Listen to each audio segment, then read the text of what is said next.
Hello, Urbit fanatics. Welcome to another episode of 0K, the podcast where we talk with the characters who are building Urbit, the decentralized operating system for the next 500 years. Today, I bring you an interview that I had with Palfun-foslup. Palfun-foslup, in addition to being a legendary contributor, who has been around the project since before me, even before for poldec, old as the hills, tonteg, has made a name for himself as the developer of such applications, along with his collaborator Paldev, such applications as Rumors, Pals, of course, the lesser known Score, Million, and many more. So he's already, I would say he's not just a man, he's also a brand. Palfun is going to talk to us today about his new CLI projects, his new CLI contributions that he's made to core.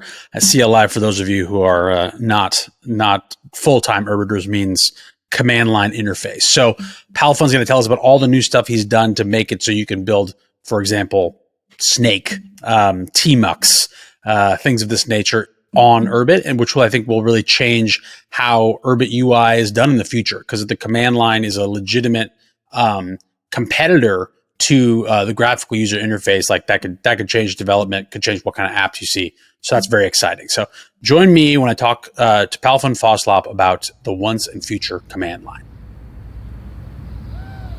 So you've been around longer than I have, actually, right? You were working at Talon before, when I was a twinkle in Galen's eye. Yeah. And so I was thinking, sort of at the beginning, why don't you just explain kind of how you found Urbit, how it even came on your radar. Yeah. You went from ignorance to enlightenment. Yeah. And then, sort of how you got involved working on Urbit as well. Mm-hmm. Yeah, so this was summer of 2016, I think. I was still in college back then, so it's, summer break. I have plenty of time on my hands. It's just dicking around on Hacker News or someplace. And I saw a post about this Urbit thing. And I'm like, well, I click it, I'll see what it's about. I didn't really get it. Yeah, impossible right? to tell. Yes. But there was stuff on the blog already back then that's like, oh, here's a, vision for computers and like how people will use them and the kinds of things you can do. Were you studying computing at all? Okay. Yeah, I was studying software engineering. Okay. Which was, very different from the kind of, software engineering that people might imagine, very enterprise focused, right? Mm-hmm. It's like, how do you make the big bucks working for the big corporations, right? Very different ball game. But yeah, this caught my eye on Hacker News, I think. And yeah, the principles they outline on the website were very appealing to me. Do you remember what they were? Do you remember the... I mean, these are like all the old blog posts of like, oh, imagine with magic, like we had these computers, like, oh, you take Facebook, but you change it in these ways and then it's better, right? And yeah, like the very novel approach of like saying, yes, software's kind of screwed. Like we're not, just throw it out and do something better. Yeah. It's like I didn't fully get it at the time, but it's like, oh, this is clearly very novel. Yeah. Right? And because it was summer break, I had plenty of time on my hands, so I started digging in a little bit. It's like, oh, you can boot a comment, you can join the chat and ask people questions. Yeah. And so that was a lot of fun. They also had videos on YouTube already back then about Curtis doing presentations at various conferences and such. Did you have the famous one where it was just the command line and the Brian Eno music? I saw that. Yeah, that's such a classic. Yeah, that's the real vibe. Yeah, that's the real vibe for sure. But he was wearing the knock shirt in the presentations, right? And he talked about, it fits on a t-shirt, that's cool. Yeah. So I'm like, I want that t-shirt. No, exactly. Because there's no web shop on their website. Yeah. It seems kind of exclusive. Yeah. But it's a nice shirt, right? It's a cool kind of graphic tee. Yeah. So I send them an email. Like, hey, I'm, this guy, I'm playing around with Urbit a little bit. How about those shirts, eh? Yeah. And after a couple days, one of the interns at the time actually gets back to me and it's like, yeah, we got shirts. We can send you one, but you need to do the Hoon exercises on the website. And you have to remember, this is back in the day when we had docs, but they were always wrong. I don't know if you could really call them docs, and they were always wrong, right? So I was like, well, okay, there's exercises and there's a little bit of explanation. So I'm like, well, I'll give this a fair shake. right? Try and play around with Hoon a little bit, see if I can learn anything about it. And I had done, studied software engineering, so I had done programming before, but never with functional languages. Okay. So that was a bit of a trip. But eventually I do the exercises and like get a little bit good at Hoon, sent them in. Actually sent in more exercises than they like asked for. Yeah, there we go. And so they got me rolling already. Sent me the shirts, and I'm like, well, this is cool. I'm like hooked already. Yeah. Basically, because like once you know Hoon, even then it's like, oh yeah, there's chat, and you can try making a chatbot. Yeah. Right. And so that's the very first thing I did. Okay. And yeah, things kind of spiraled out of control from there. Took over your life. Yes. Yeah. Yeah. So the chatbot was the first thing, huh? Yes.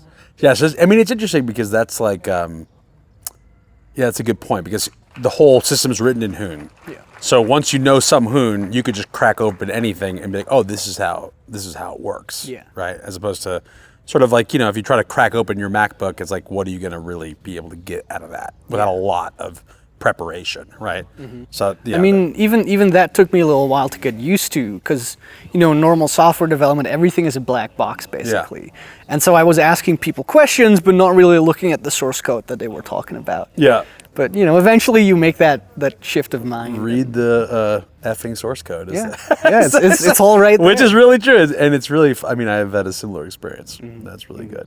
And actually, like one of the first I don't know first things, but one of the first big things you did was a rewrite of the chat software, right? Yes. So after that summer, I had started making software contributions to Tlon, like just open source things, which I had never done before. So that was an interesting experience. So you weren't like an open source veteran. You were not really. Yeah. But yeah, I just went back to college and like did my graduation internship. Then worked at the company where I did that internship for like a month or two, and I was like, well, this is like big enterprise corporation situation, not really my thing. Keaton, one of the interns at the time, kind of like we were DMing frequently, and so he convinced me that the right thing to do was quit that job and like work for Tlon instead. Yeah. And so I did, and the first thing they put me on was chat. Back then, like both the chat backend and the CLI interface were like the same thing. Yeah. And so my first like trial project was to pull those things apart. Yeah. Like get a cleaner architecture going there. Very nice. Very nice. And I remember, So you probably didn't start that. I probably came in pretty soon after you did that because I feel like that was kind of like just getting rolled out when that. Because was that Hall or no?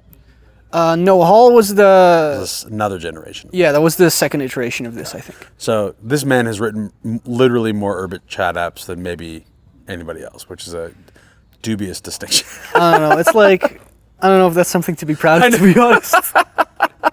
The world needs more chat apps, but it's like, as someone pointed out, it's a rite of passage for sure. Yeah. And the chatbot is too, for sure. Yeah. So what you're working on now is adding a whole bunch of capabilities around building interfaces at the command line, basically. And the term that you use, the more correct term is a textual user interface, right? So a TUI, a TUI. I don't know if anyone calls it a TUI. TUI. Should we do it? No. Should we call it a TUI?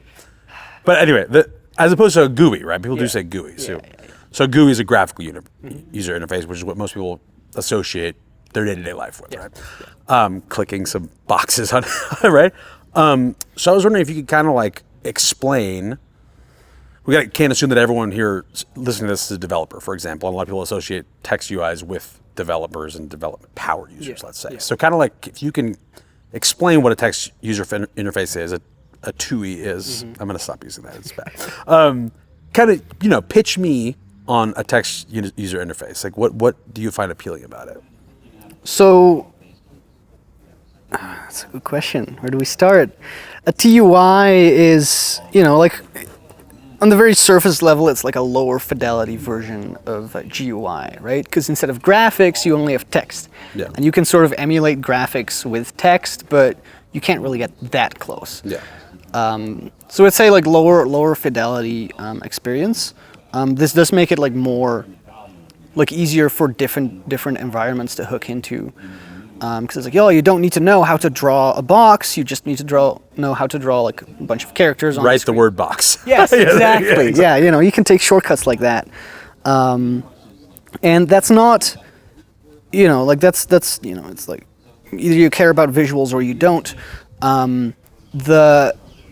The thing that most people would say that TUIs and terminal things in general are good for is that because you have less options available to you for how to display things, and with that how the user can specify inputs, it's more constrained, and so as a developer you're more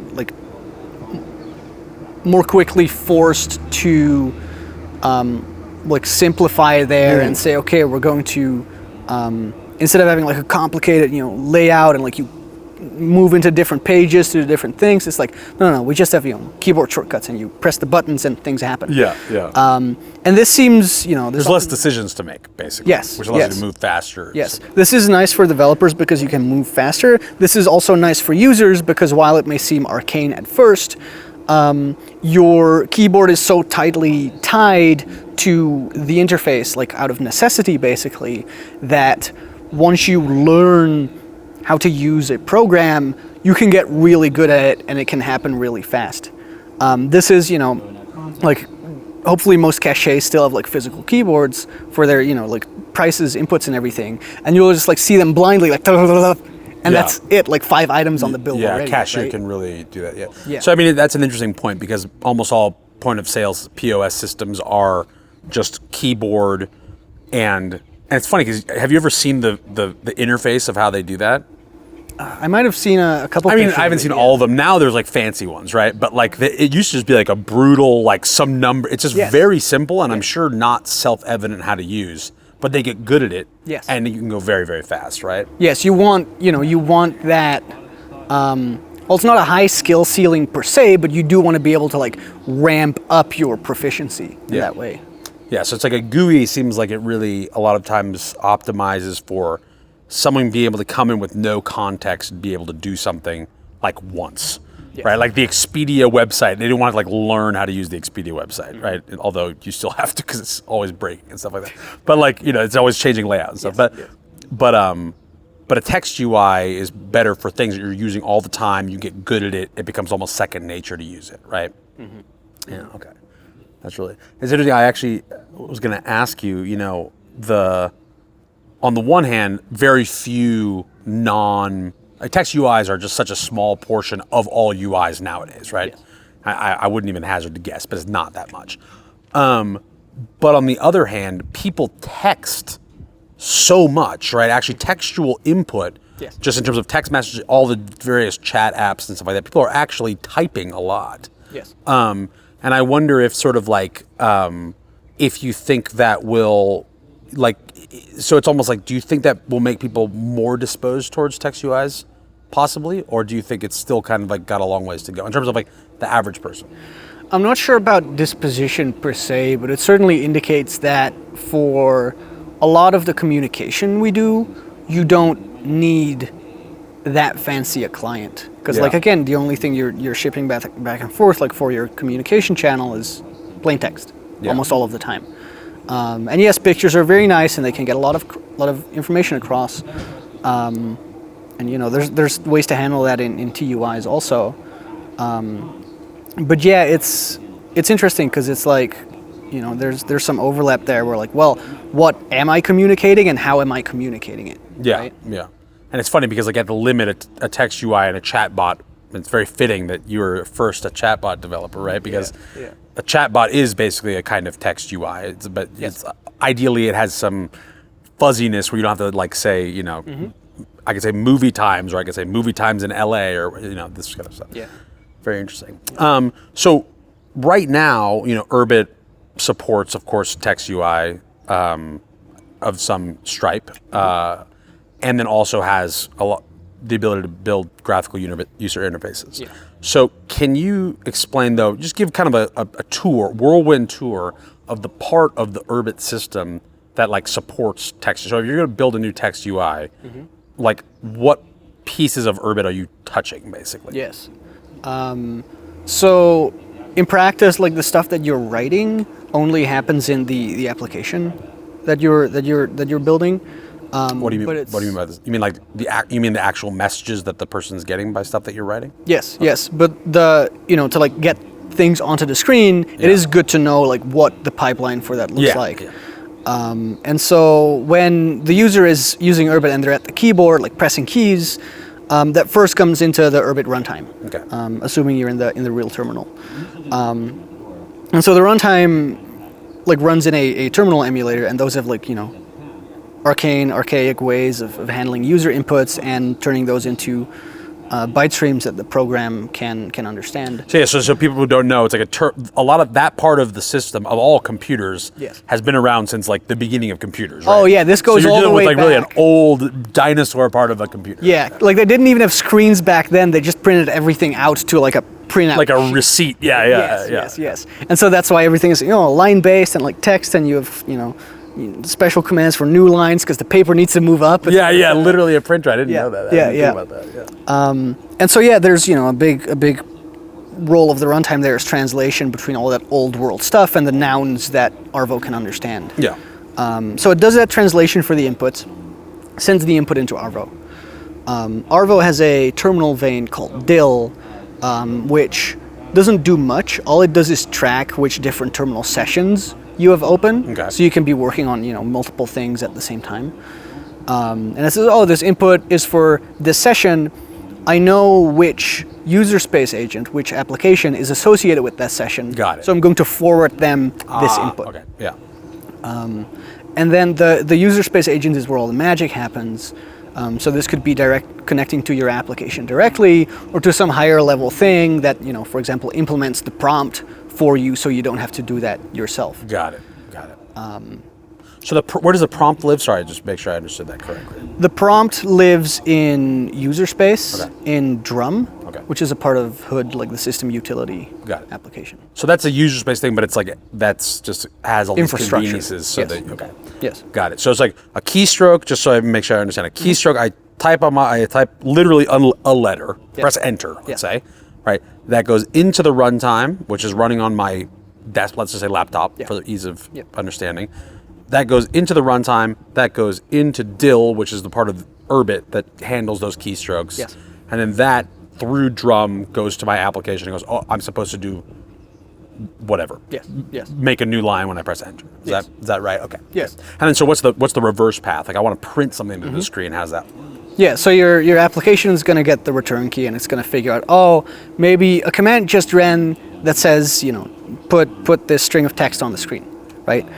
And so there's a protocol that dill understands that's very low level and like it's tied to semantics of like real terminals, where it's like, to draw a piece of text on the screen, like move the cursor somewhere and then say, we're going to put, text there. Yeah.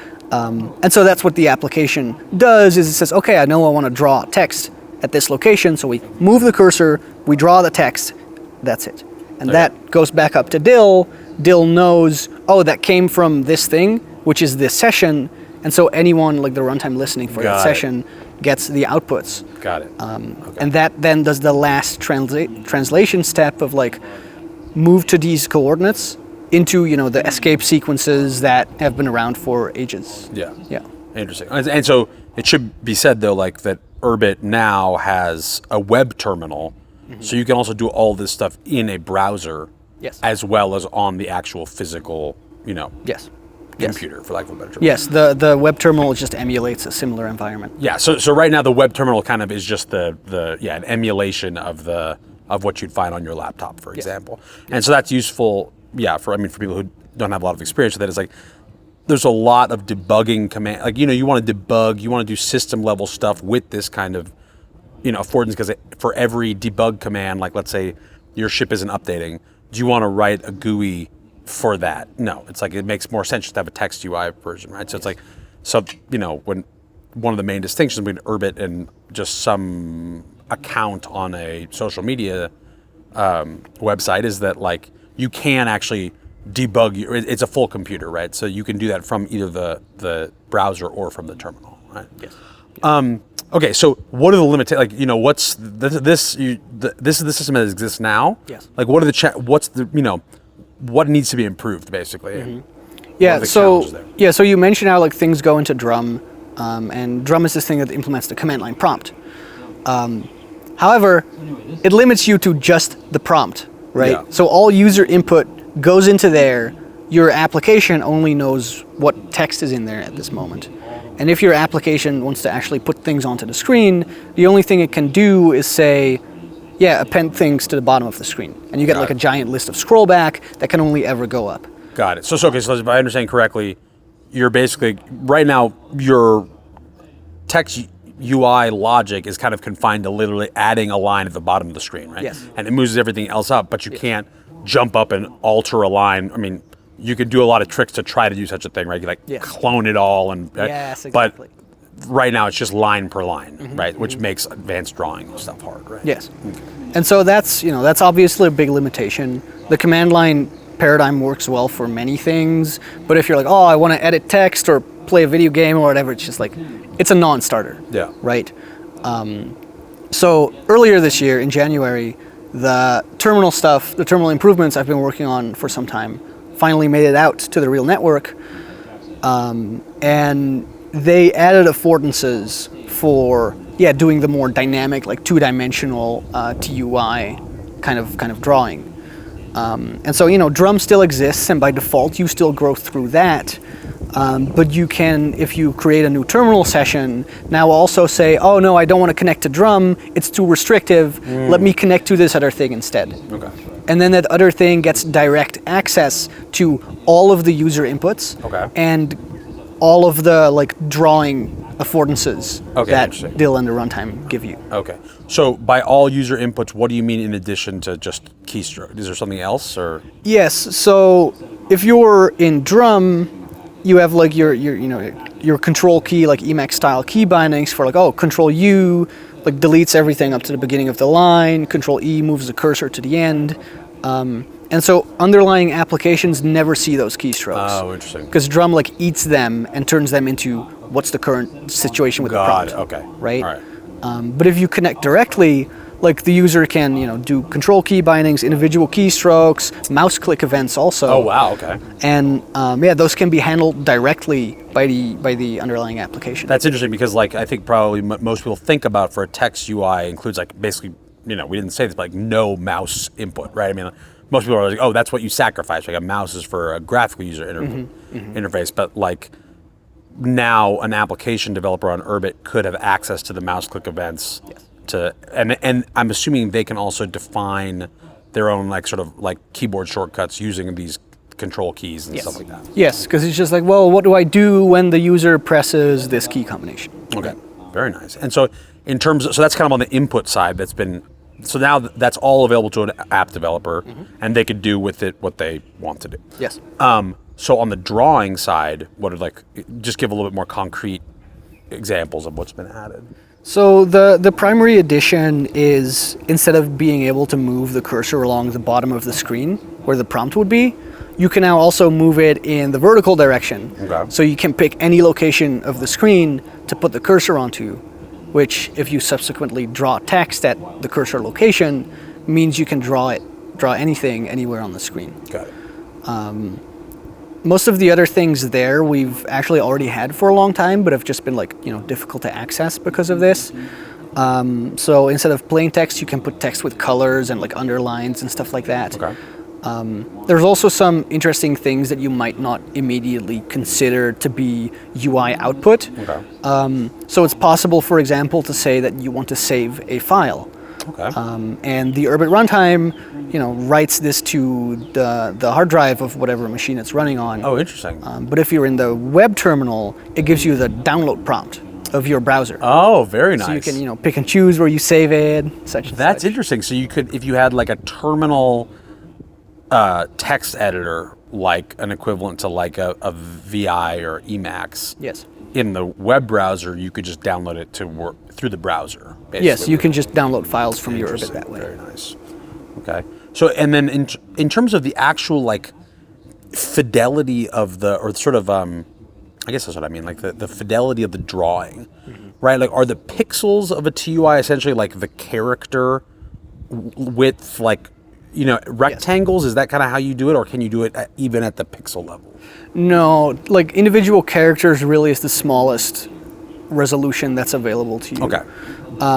Some terminals do support a special protocol called Sixels, which lets you say, oh yeah, within this like space where a character would normally go, you have all these pixels with these different colors. Oh, interesting. Right. But it's a non-trivial protocol to implement. Yeah. It's not clear that it's the right thing for us to do. Yeah. Well, you're almost back in GUI land at that point, right? Yeah. It's also, again, it's one of those Earth protocols. It's like, well, do we really want to keep that around? You would probably like abstract over it pretty heavily. Yeah. Where instead of saying, oh, here are the pixels, it's like, no, we have like an image proper and a location for it, stuff like that. That's interesting. So when you do, like I just want to draw a rectangle, for example, are you essentially drawing just the outlines of like the borders of, what's the term for like the space that would be occupied by a character? Does that make sense? I mean, that's just a character. I'm not sure there's a special term for it. Okay, so like a character space, whatever. Yes. So if you're drawing a rectangle, is it just like the borders of that? Your space is doing like the upper border of it, and then right? Like yes. Underline at the bottom, and then side. Okay. And so there's many criticisms of Unicode to be made. Yeah. But they do come with a bunch of like box drawing characters. Interesting. For doing these kinds of things like drawing lines. And so that's the thing that probably maybe people don't understand is right. Like it draws like literally text, alphabetical text, but also this whole array.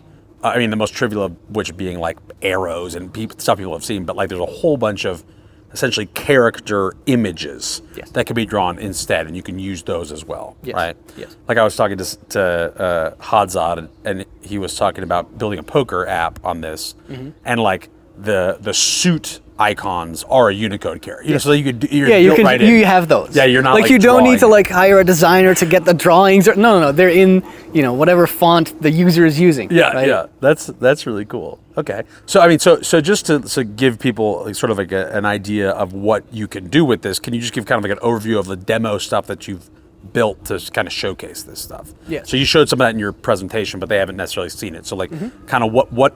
Give me some examples, basically. So the big thing from the demo is an Urbit tmux equivalent called Book. Not everyone's going to be familiar with what tmux actually is. People who do a lot of work in the command in the terminal in the text UI environments usually want ways to be multitasking more effectively than having multiple terminals open at the same time. So tmux is a program that lets you say, oh, I have like multiple windows, I can easily switch between, or I could take a single window and split it up into two halves that live side by side. And then you can run, separate programs in those separate kind of like if you ever like resized like browser windows to have like to copy information from one to the other, right? But in a programmatic way and just Yes, exactly. And so that was like the core of the demo was that environment. Yeah, which takes advantage of all this stuff, right? Because you guys need to be able to redraw stuff from one side of the screen to the other, and dividers and like the whole. Basically, it exercises a lot of the system. Yes, that's correct. So within that, like that connects directly to DIL, right? So you can open a session that has that inside of it. And then that does the same thing for connecting to other applications. Got it. And so some of the other applications I demoed were a couple of games. I built very dumb, very prototype, ugly versions of Minesweeper and of Snake. Snake in particular is interesting because it's a real-time game, right? Like the snake just keeps moving around the screen. And so what we do there is, very dumb. We set a Bane timer to fire every half second or thereabouts. And then that updates your game state. The snake moves forward and that updates the screen. This is nice if your ship isn't doing that much. The frame rate is fairly consistent. But when an OTA comes in, of course it's not going to be moving the snake forward anymore. But it's it's a fun thing to play around with. Like it's an interesting prototype still. So that's an it's like an animation, right? Yes. The last thing I made, which is things that have come up many times in just discussions of like, well, what do I, really need to be on Urbit to live there as a developer? Yeah. Is I made a very simple text editor. Okay. So it's very, for those of you who are familiar with Nano, it's very similar to that. It has, like a plain text buffer that you can edit, and then there's instructions at the bottom of the screen for like a couple of keyboard shortcuts that you can use. Yeah. And so this is also where you can save the file to download it and things like that. Yeah. So people don't know, it's like one of the sort of quandaries of being an Urbit developer is you still have to use a lot of tools that are not on Urbit, right? So it's like you're very much, which is like, there's part of that's just almost like the spirit of the thing. You don't want to switch, but then also there's a context switching. So being able to do it all in your ship is really cool. Yeah. This also, I'm assuming, will open up all kinds of danger zones for users who can open up their source code and somehow muck around with it. I mean, danger zone or adventure, depending. Like they already could to some extent anyway. It's like, well, you probably know what you're doing. Yeah, exactly. If you got here, you probably know what you're doing. And if you don't know what you're doing, you will soon enough. very, very true. Okay, so yeah, I mean, so this is all not shipped to the live network yet, but it's probably pretty close to getting there, I'm assuming.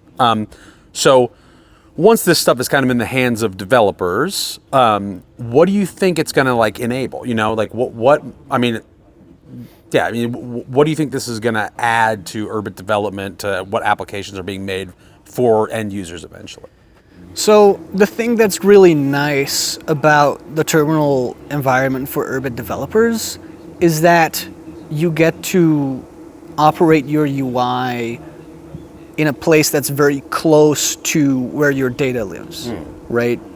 Up till now, like most applications have been, web applications, Urbit web apps, and then you have to do this whole song and dance of like, oh, JSON conversions this, subscription management that.